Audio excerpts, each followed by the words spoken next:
लद्दाख की गलवान घाटी में भारतीय और चीनी सैनिकों के बीच 15 जून को हुई हिंसक झड़प में भारत ने एलएसी पर हथियार के इस्तेमाल का बड़ा नियम बदल दिया है। आपको बता दें कि चाइना और भारत के बीच हुई हिंसक झड़प में कर्नल सहित भारत के 20 जवान शहीद हुए थे और 76 जवान घायल हुए थे। इस घटना के बाद अब भारत की ओर से कई बड़े फैसले लिए गए हैं। आपको बता दें कि भारत और चीन के बीच 1996 में समझौता हुआ था कि किसी भी स्थिति में सीमा पर कोई भी देश गोली नहीं चलाएगा, लेकिन गलवान घाटी में भारतीय जवानों के शहीद होने के बाद अब एलएसी पर भारत ने इस नियम में बदलाव कर दिया है।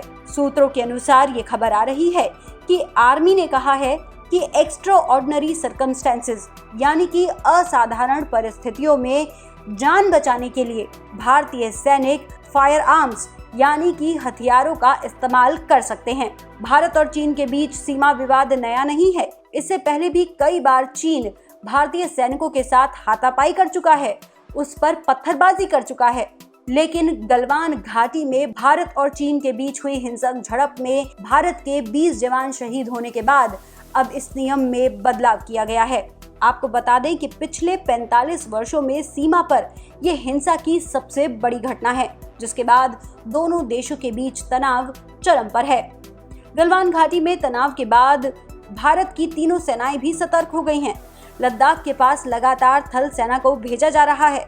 बॉर्डर और आसपास के इलाकों पर तैनाती बढ़ाई जा रही है। साथ ही वायुसेना ने भी लेह एयरबेस पर अपने पैर जमा लिए हैं।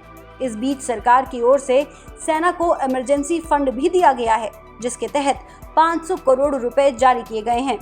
साथ ही सेना को अब ये छूट भी है कि किसी भी हथियार की खरीदारी वो तुरंत कर सकती है। इस बीच रक्षा मंत्री राजनाथ सिंह रूस के लिए रवाना हो गए हैं। यहाँ कई अन्य देशों के प्रमुख और अधिकारी भी आएंगे। इस दौरान भारत ने यहाँ चीन को दरकिनार करने का फैसला किया है। राजनाथ अपने दौरे पर चीन के किसी अधिकारी से नहीं मिलेंगे।